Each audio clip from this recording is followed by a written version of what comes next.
All right, it looks like we are live. Let me make sure that I'm checking here. Looks like I am live in the Facebook group Sales Revolution, my personal Facebook page, my business Facebook page, and it looks like I'm also live on Instagram here in a second and YouTube. I love StreamYard. It's very interesting. All right, let me make sure that my audio is working.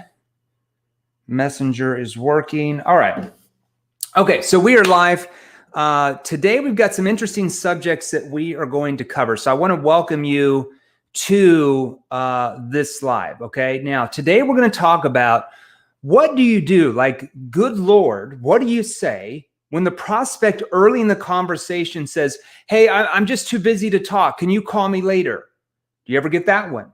Or what do you say when the prospect says early in the conversation, yeah, can you, look, I'm busy. Can you just send me more information? What do you say then?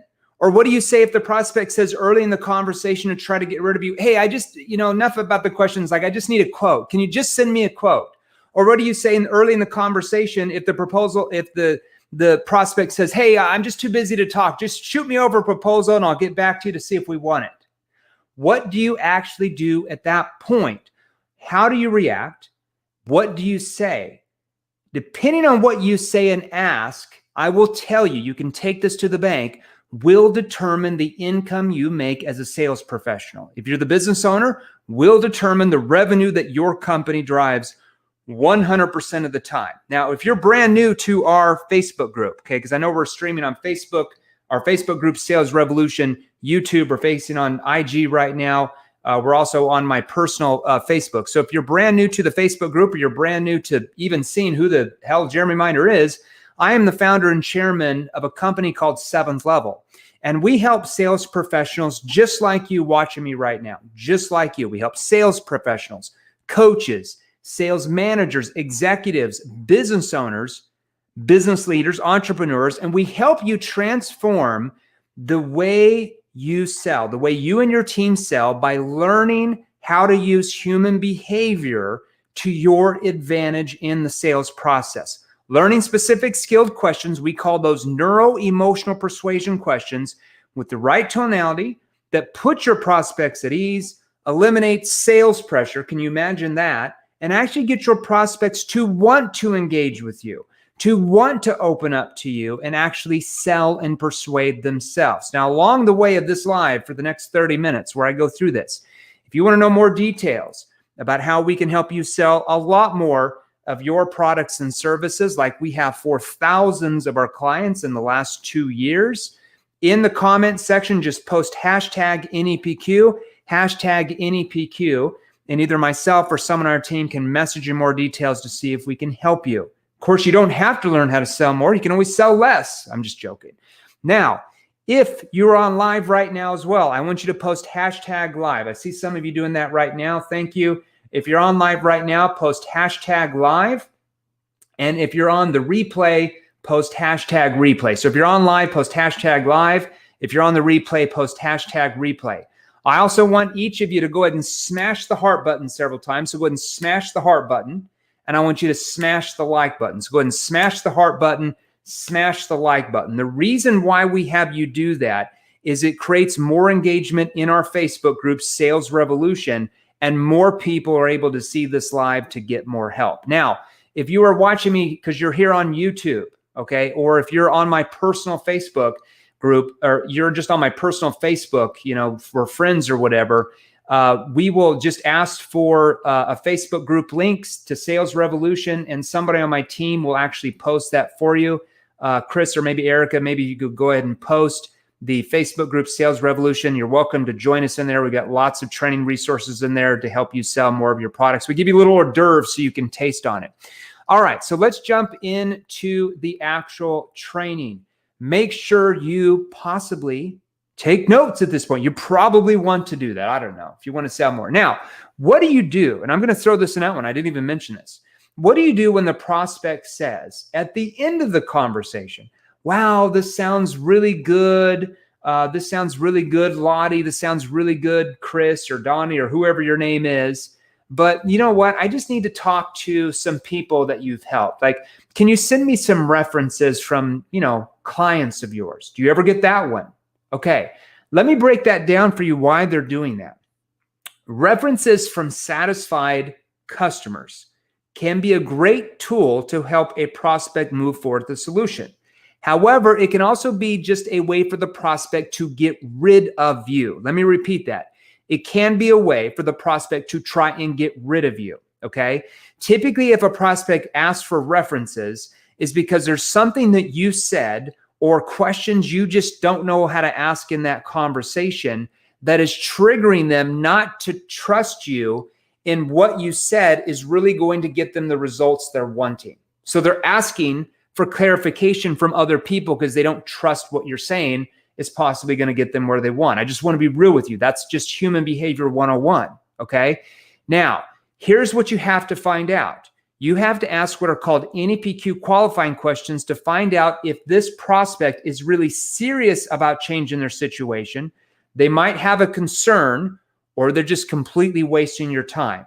But you have to be able to do this in a way that doesn't trigger sales resistance, or it's over. You can't just say, well, why do you want to talk to references? Or haven't we gone through enough about your problems to not even need to talk to people? Like, why don't you want to change?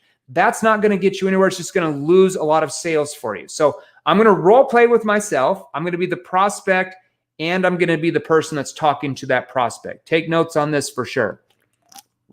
Prospect says this, you know, Lottie, this sounds really good. I tell you what, though, I need to kind of, you know, talk to some other people that have used your product. Can you send me some references from other clients you have?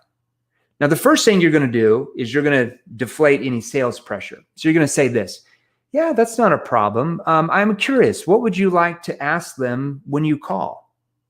Let me repeat that. Yeah, that's not a problem. I'm just curious, what would you like to go over with them when you call? Now, why would I want to ask that question? Because it helps me find out what their concern is.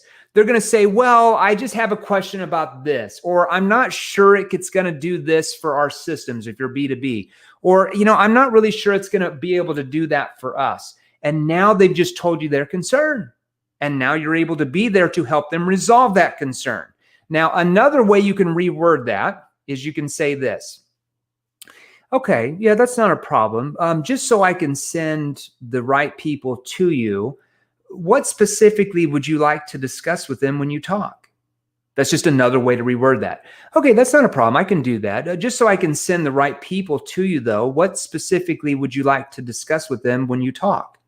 And they're going to tell you, well, I want to find out if this is right for me and blah, blah, blah, blah, blah. And you're going to say this.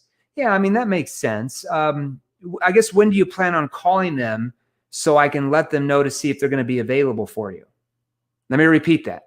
Okay, that makes sense. I guess when do you plan on calling them so I can let them know to see if they'd be available for you? Now, why do you want to set a specific time they're going to call them? First of all, you want to let the reference know when they're going to call, but you want a commitment of when the prospect's actually going to call. If you just send them a bunch of references and say call, guess what? Most of the time, they're just not going to call, and you're never going to hear from them again. Okay, they're not going to call the references. So you set a specific time. Now, let's say the prospect says this, well, I'd probably just call them tomorrow afternoon if that works. And you're going to ask this. Okay, well, what I can do is reach out to them to see if that would work for their schedule. Now, let's pretend for a moment that the clients you talk to say good things about how we were able to solve the same type of problems that you had told me your company's having. Where do you think we should go from there? Did you see what I just did? Well, I can reach out to them to see if that would work for them. Now, let's pretend for a moment that the clients you talk to, say good things about how we were able to help solve some of the same type of problems that you were saying that you're having. Where do you think we should go from there at that point?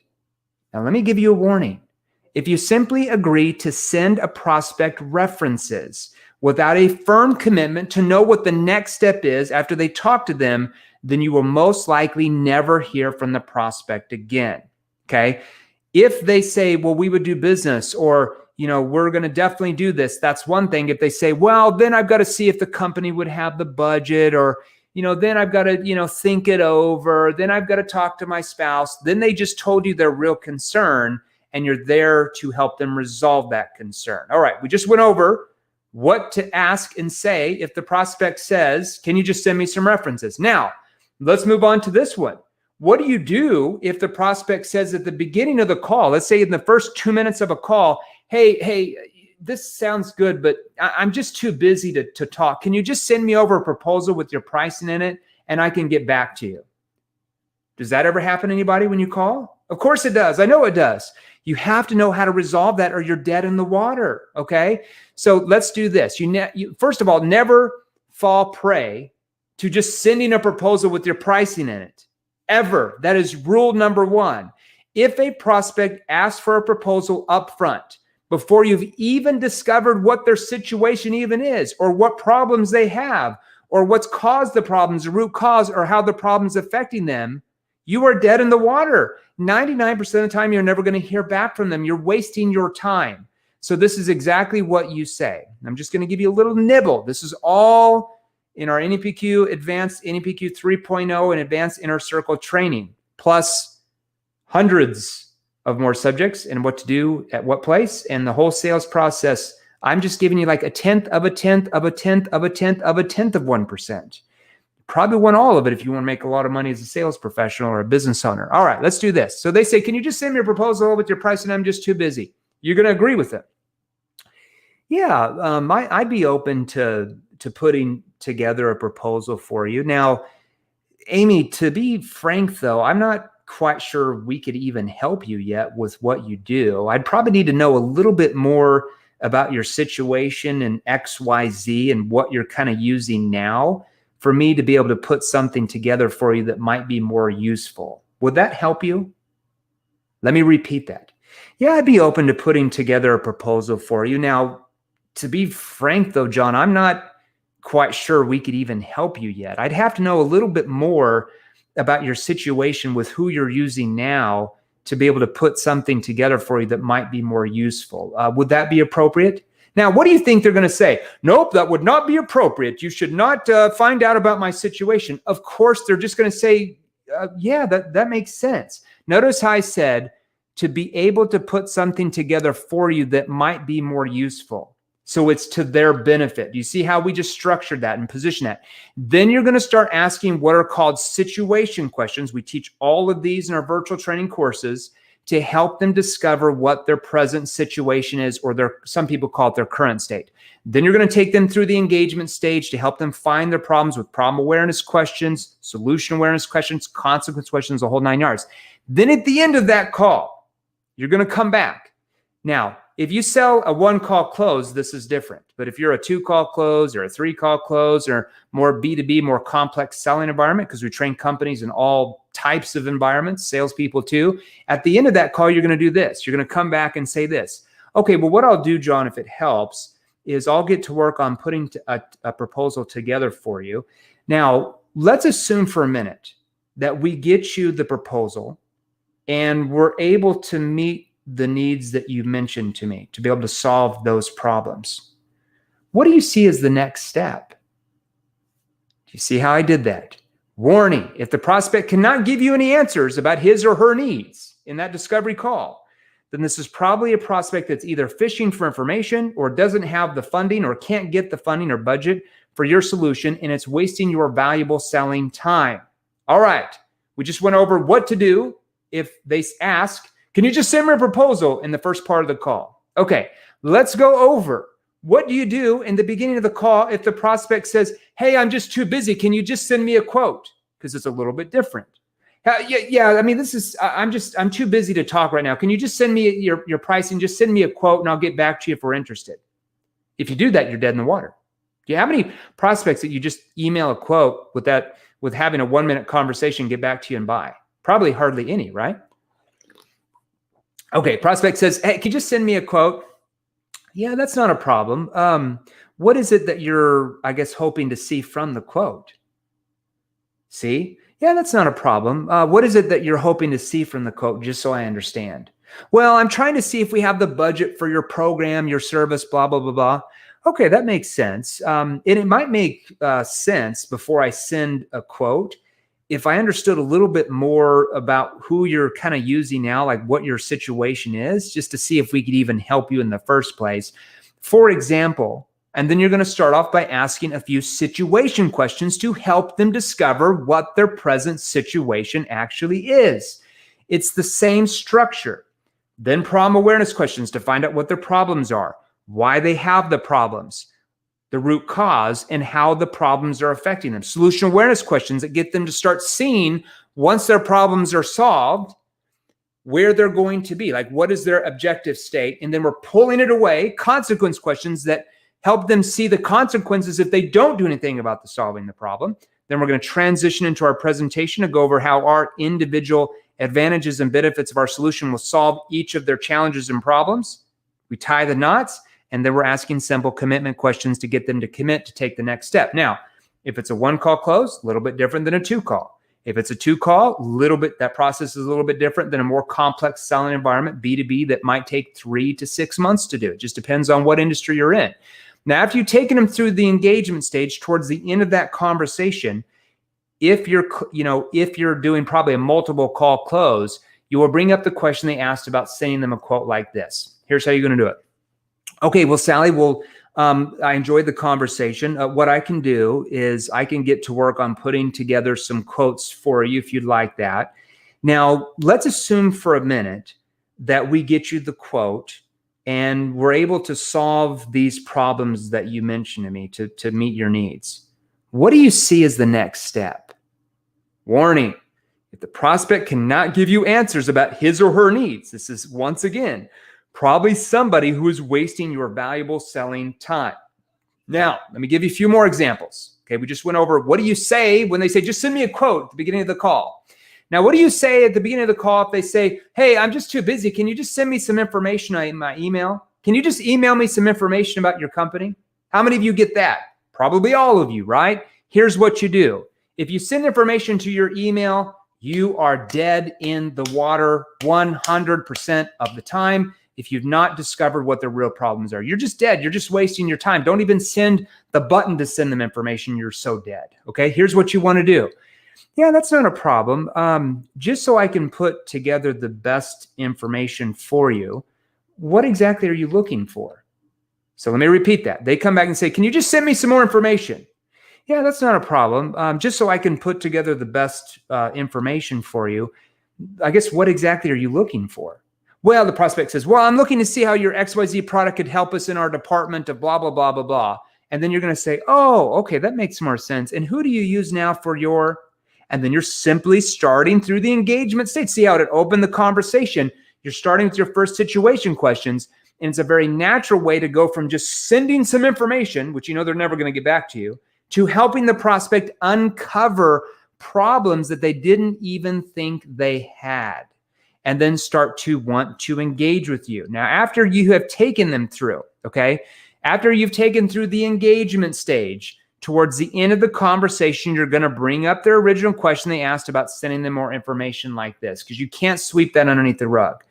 Okay, well, what I can do, Amy, is I can go ahead and pull together some information to send over to you to kind of talk about how we solve, the challenges and problems that you had mentioned, like we do with our other clients.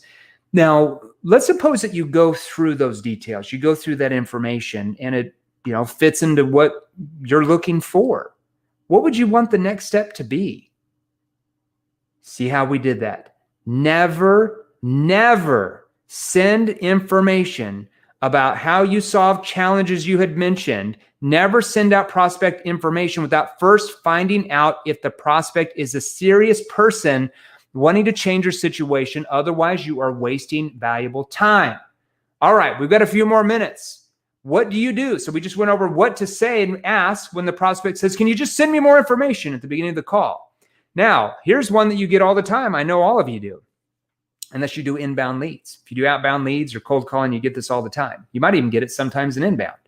What do you say when a prospect answers the phone and says, hey, I'm just too busy right now. Can you call me back later? Hey, thanks for the call, but I'm just too busy right now. Can you just call me back later? What do most salespeople do? Yes, I can call you tomorrow at 5 or Saturday night at 10 p.m. Don't do that. You are positioning yourself as a salesperson who's just out chasing prospects, and you are never going to make a lot of money as a sales professional.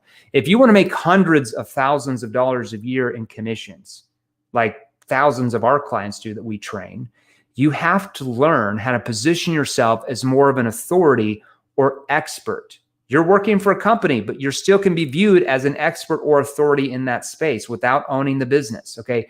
It's very important, okay? So here's what you do. The prospect says, hey, I'm just busy. Can you call me back later? You say this. Yeah, that's not a problem. What I can do, if it helps, is give you my number, and you'll have to call me back here in a little bit to see if I'll be around. Here's my number. It's XYZ, XYZ, XYZ. Now, what's your time frame on getting back to me a little bit later today or tomorrow, just to see if I'd be available for you? Now, what did I just do? When I say that's not a problem, I just deflate it. I don't say, well, hey, do you just have 2 minutes of your time? I really want to talk to you about, you're done, you're over. Just hang up the phone. They're not going to buy if you say that. So the way you position yourself is say, yeah, that's not a problem. What I can do is give you my phone number, and you'll have to, I guess, call me back a little bit later today to see if I'll be around. Would that help? Yeah, sure. Okay, here's my phone number, blah, blah, blah, blah. Then you're going to say, now, what's your time frame on getting back to me later today just to see if I'm going to be available for you? Now, when you ask them what their time frame is on getting them back to you, that is a very powerful NEPQ positioning question that helps you position you as the expert in your field, as the trusted authority in your market. It makes it appear that you are busy with other clients. You are not needy. You don't need to call them Sunday at 6 o'clock or Saturday morning at 6 in the morning to be on their beck and call. They will start to view you more as an expert whose time is valuable, rather than how they view all other salespeople that call them pitching their products and services, where they view them as just another salesperson trying to stuff their solution down their throat. So the prospect says this, well, yeah, I can probably get back to you later in the week. That's not good enough. Don't take that at face value, because they're not going to call you if they say that. I'll get back to you sometime later in the week, probably. 99.9999% chance they're not going to call you back. So this is what you do. Regardless of what they say, you have to schedule an appointment, a time where you're talking, or you're dead, okay? If it's generalized, you'll never hear from them. So you say this. So they say, well, yeah, I think I'll get back to you sometime in a few days or something like that. I'm pretty busy right now. Well, yeah, I'm not quite sure I would be available just randomly. My schedule's pretty booked. I tell you what, if you have your calendar handy, I can pull out mine to book a specific time with you, just so you don't have to chase me down and vice versa. Would that be appropriate? Now, that's called a calendar commitment, okay? Now, what does this do? It also positions you as the authority, the expert, whose time is valuable, rather than just another salesperson who they can shrug off at any time. Now, let's say that you book with them tomorrow at 3, and they don't call you right at 3. What are you going to do? You're not just going to wait around for an hour. After about 2 or 3 minutes of them being late, you then call them back and say, hey, John, it's just Jeremy. I apologize. I'm a little bit behind schedule. And you're right into that conversation. Okay. We just learned, what do you do? What do you say when the prospect says early on in the conversation, can you just call me back later? I'm busy.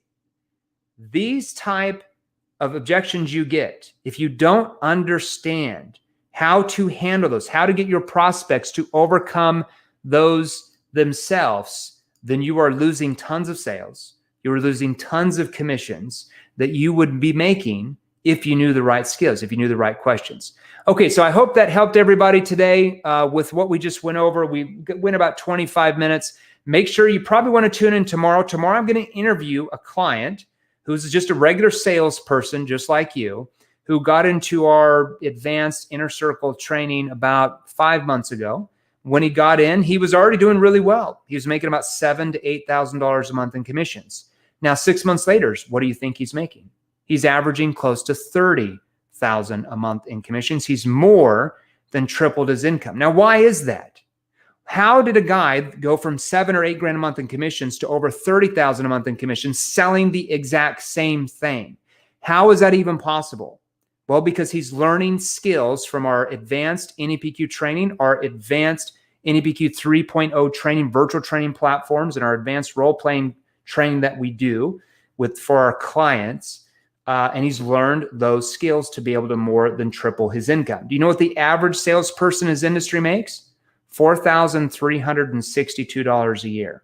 He's making around $30,000 a month in commissions, and he's selling the exact same thing, calling the same amount of leads. There's nothing different. The only difference is now he's learned the right questions to ask, the right time in the conversation with the right tonality and delivery that is getting his prospects to persuade himself. So tomorrow we're going to go live with this gentleman. I will post it in the Facebook group. We will go live with this gentleman tomorrow at 3 p.m. Eastern, right on the dot, 3 p.m. Eastern. Hope you can make it, because I'm going to help break down his sales process that we're written out for him. You can compare to see what needs to be tweaked with what you do. So I hope you can come. Make sure you come if you want to sell more. Now, if you've not in our Facebook group, Sales Revolution, we had about 75 to 80 of you on here between our Facebook group, YouTube, and my personal Facebook page. So that's a pretty good number today. But if you're not in our Facebook group, we're going to have Chris here post the Sales Revolution Facebook group. You're welcome to join. Just click on the button. We ask you a couple questions about what industry you're in and what you're wanting to accomplish in the group. Helps us get better training for you. And you're welcome to join. Right when you join, message us, DM us, and either myself or someone on our team will message you a 35-minute training on objection prevention. We don't even charge you for that. Just a welcome to our group. And if you want to know more details about our training programs and how we can help you sell a lot more of your products and services than you are now, and do that where you actually feel comfortable in selling because you know exactly what to ask, when and where and how to get your prospects to sell themselves, in the comments, post hashtag NEPQ, hashtag NEPQ. Don't worry about it if you spell wrong. We're not spelling Nazis over here.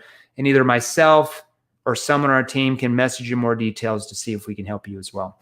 Okay, everybody, thanks for being on. I love coming live to you, everybody. Thanks, everybody. I'll talk to you soon. I'll see you tomorrow, 3 p.m. Eastern in the Facebook group.